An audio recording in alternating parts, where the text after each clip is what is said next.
Thanks to its very successful businesses, Sony may not be in as precarious a position as the likes of HTC or BlackBerry, but it's plainly obvious that the maker has been having trouble in mobile for a while. Now ditching the Z series of old, Sony is transitioning to an X series branding, and the Xperia X is the first of the new family we get to review. This move is supposed to be a showcase of Sony's willingness to get back to the drawing board and reimagine at least some parts of its mobile offering. But with an asking price of $550, Sony is setting the bar for itself in the Xperia X pretty high. This is Chris with Phone Arena. Let's see if they pass the test.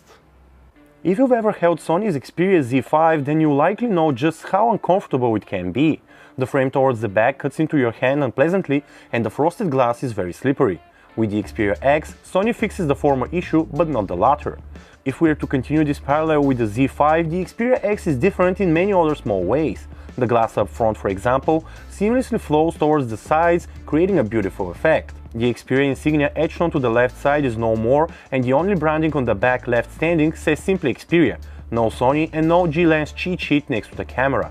In short, all of this combines to give us a clean, distinctive and very attractive exterior.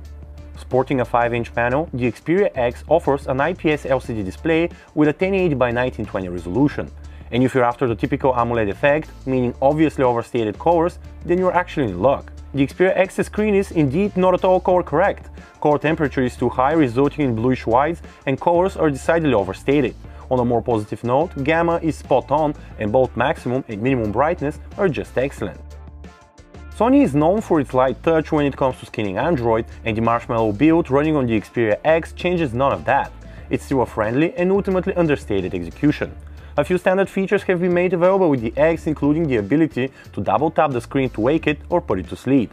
The icons in the settings menu are also different, and so is the arrangement from that on the Z5, though we've got to say that the new style is neither an improvement nor a step back. Finally, taking cue from Apple's iOS, Sony is also letting you quickly search for apps by swiping down anywhere on the home screen. Making use of the hexa-core Snapdragon 650, the Xperia X runs great on the latest Android Marshmallow build of Sony's custom UI. Navigation is buttery, load times are satisfactory, and you can actually do some more serious gaming thanks to the Adreno 510 GPU. On the memory front, the X brings it with generous 3GB of RAM and a choice between 32 and 64GB of built-in storage. If either of these options sounds insufficient, rest assured that you can expand through a microSD card for many times that. The Xperia X comes packing a homemade 23MP Exmor RS sensor with an aspect ratio of 4:3. To help with focus performance, the Sony Alpha team ensured the X offers predictive hybrid autofocus for quicker locks. Up front, we've got a very generous 13MP Exmor RS sensor with wide f2.0 lens. On the software side, we're treated to an experience identical to that with the Xperia Z5. The camera app is more minimalist than before and offers easy and quick operation. Standout features include the ability to turn on the camera through the physical 2-step shutter key on the right, but also by double-clicking the power key, along with some special modes such as Face in Picture.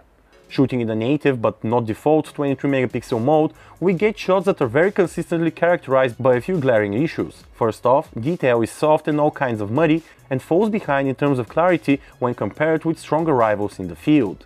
There also seems to be a very serious problem with blur. The middle portions of images are sharp, sure, but towards the edges, and especially the left side, lens distortion is pretty significant.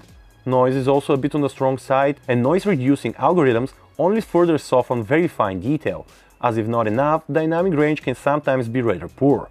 On the plus side, focus is really fast to lock, though Sony's claim of less than a second from standby to a focused image are highly exaggerated in our experience.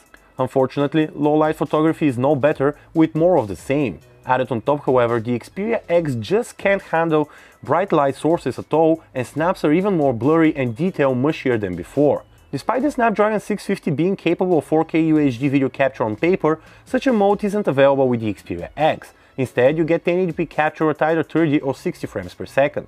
As for quality, we're actually very pleased. The steady shot tech works well, stabilizing footage, and overall video and audio quality is pretty good. Detail is decent, frame rate stable, with great color fidelity and dependable exposure control.